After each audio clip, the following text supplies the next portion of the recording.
Comme il était là, évanoui dans le foie, à l'entrée de la nuit, il vint à passer une vieille. « Oh, le beau foie !» dit-elle. « On ne l'a pas voulu, autant que j'en profite. » Et elle ramassa le foie et le mit dans un panier qu'elle portait sur le pli du bras. La vieille arriva alors à un four qu'il y avait plus loin sur le bord du chemin. On venait d'en retirer du pain, la bouche était encore toute chaude. Comme il faisait très froid, elle posa son panier à terre et s'approcha pour réchauffer ses mains. Et sur ces entrefaites, Grain de Mil était revenu à lui. Voyant là cette vieille toute courbée vers la bouche du four, il se met à dire « Couvre-toi, vilaine, je te vois !» Et la vieille de se retourner, toute surprise, écarquillant les yeux. Il ne paraissait personne. Saisie de frayeur, elle ramasse son panier et se sauve au plus vite le long du chemin, sans regarder derrière elle. Mais au bout d'un moment, « Trotte, trotte, trotte, vieille, la nuit t'attrape !» reprit Grain de Mil. « Le bon Dieu me pardonne, dit la femme. Ne serait-ce pas ce foie qui parle ?» Et de courir de toutes ses forces, soufflant comme un blaireau. Et un peu plus loin, « Trotte, trotte, trotte, vieille, la nuit t'attrape !» dit de nouveau Grain de Mil. « Foie, je te jette !»« Trotte, trotte, trotte, vieille, la nuit t'attrape !»« Sorcier de foie, va-t'en au diable !» dit la vieille. Et elle le tira du panier et le jeta loin derrière elle. Et Grain de Mil de crier « Vieille, ramasse-moi ! Vieille, ramasse-moi ! Ha, ha, ha, ha !» Et la vieille d'ôter ses sabots et de fuir comme une folle du côté du logis, plus morte que vive tant elle avait de frayeur. Alors la nuit était venue, et Grain de Mil ne pouvait plus songer à retourner à la maison.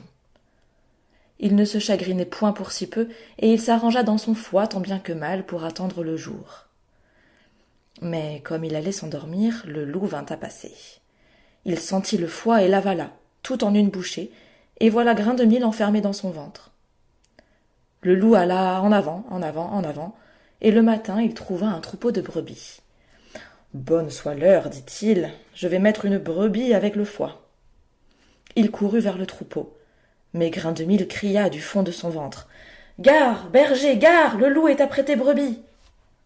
Et le berger arriva en huant le loup, et le loup s'en retourna tout court par où il était venu, bien surpris, et l'oreille basse.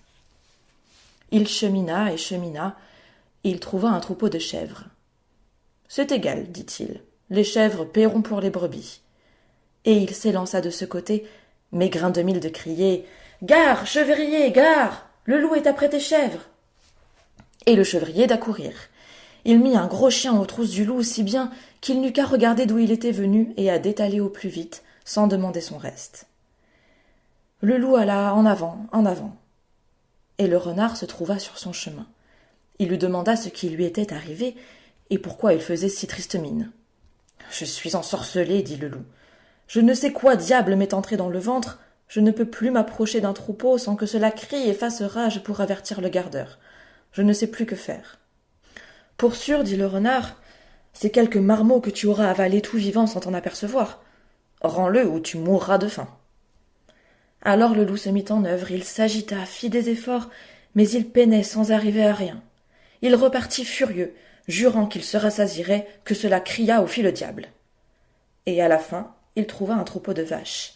« J'aurai une vache, dit-il. Sûrement, j'en étranglerai une. » Et il courut vers elle, mais Grain de Mil. « Gare, vacher, gare, le loup est après tes vaches !» Et le vacher d'arriver. Le loup, affamé, s'avançait malgré tout. Mais les vaches s'étaient mises en rond, acculées les unes aux autres, et le reçurent à grands coups de cornes. Il pensa être éventré et recula de nouveau, en grognant comme un chien maigre. Il dit alors « Mais qui es-tu, démon ? La nuit est revenue et je suis à jeun encore. Dois-je périr de faim ?»« Tu auras la paix, dit Grain de Mil. Même, je t'enseignerai un endroit où tu pourras manger et faire bombance tout à ton aise. Mais promets-moi de me rendre sitôt arrivé là. Je te le promets, dit le loup. Alors retourne du côté où tu as trouvé le foie.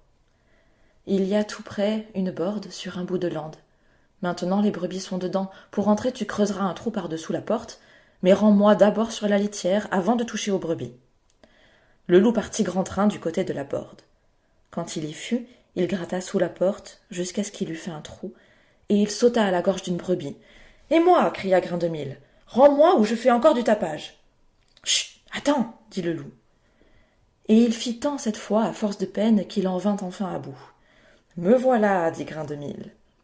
Et le loup se jeta sur les brebis. Il en étrangla une partie, emporta ce qu'il put, et s'en alla où il voulut. Et personne depuis ne m'a donné de ses nouvelles.